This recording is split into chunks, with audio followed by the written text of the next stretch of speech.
Okay, on to the salt and pepper kind of effects, and that is the delay and the reverb. Now, delay is a time-based effect that just holds a signal for a certain amount of time and then plays that back, or we just call it echo, right? We all know what echo is. In nature, it happens because it takes time for sound to travel about a foot a millisecond. So if you're, say, 250 feet away from a big wall, then the sound of your voice will travel 250 feet there and 250 feet back for a total of 500 feet, which makes about 500 milliseconds, or about half a second. Now, I mean, that's a long echo. If the distance is shorter, then the echo will be shorter. And if it bounces off multiple walls, then we could have multiple echoes as well. Now, in terms of using delay in a musical sense, we use it for basically 3 different applications. Traditional echo, a thickening slap, or to widen a sound. Let's check out some examples. The most obvious one is to give an echo to a sound, and typically you want to have this fall onto a beat. In other words, you want the echoes to be synchronized to the BPM of your song. Listen to this example. I have a vocal which is soloed up here, and what I'm going to do is send that out to an aux send, which is feeding this delay line here, which is actually number 2. If I click on that, then I'm sending out a part of this signal, this vocal. If we would have moved it all the way there, I've already labeled up there. It's going to be my echo down here. And as you can see, it's set to 500 milliseconds, or half a second. Now, I happen to know that at 120 BPM, 500 milliseconds will yield us a quarter note echo, and let's see if my math is good. If you were falling. Yep, exactly on the money right there.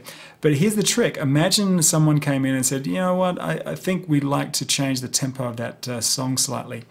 Here's the deal. If you start changing this tempo, then this number ain't going to work anymore. But a lot of software applications have kind of seen this problem and realized that computers do math very, very well. So instead of dealing with milliseconds right here, you can set up to do all these calculations in musical steps. In this case, that's 4 16th notes, which ends up being quarter notes.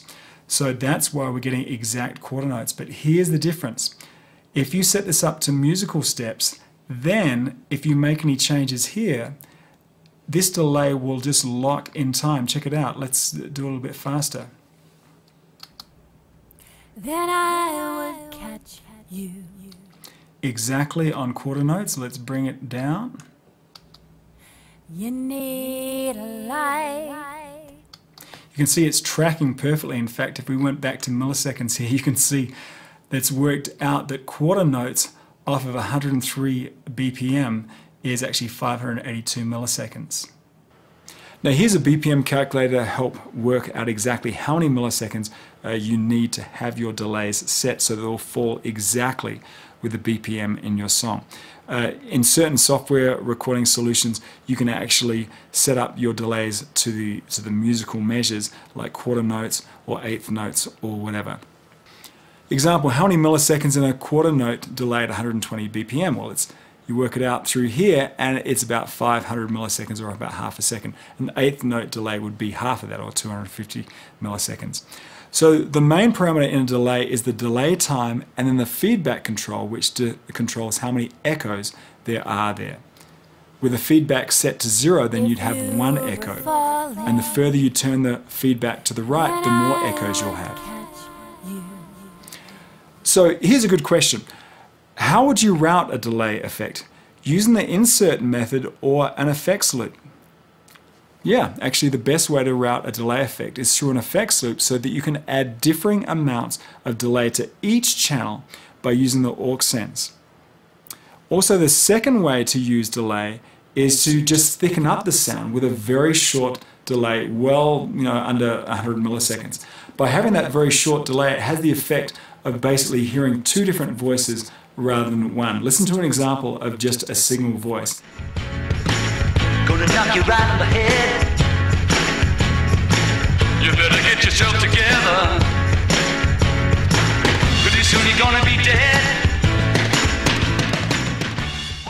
Now the third application of delay is to use it to widen up sounds in a stereo field. An interesting thing happens when echo with echo that once the delay gets very short, usually around 30 milliseconds, we no longer hear two sounds, but we hear, if we pan the original left and a very short delay to the right, then we can start to widen up the sound. It can really help widen the sound in the stereo field. We'll hear an example later on. So delay can be basically used in three different applications. Your typical echo, echo, echo. Either a short delay, which gives us a thickening sound, and then finally a way to spread the sound out wide in the stereo field. We'll hear a great example of that in the mixing section.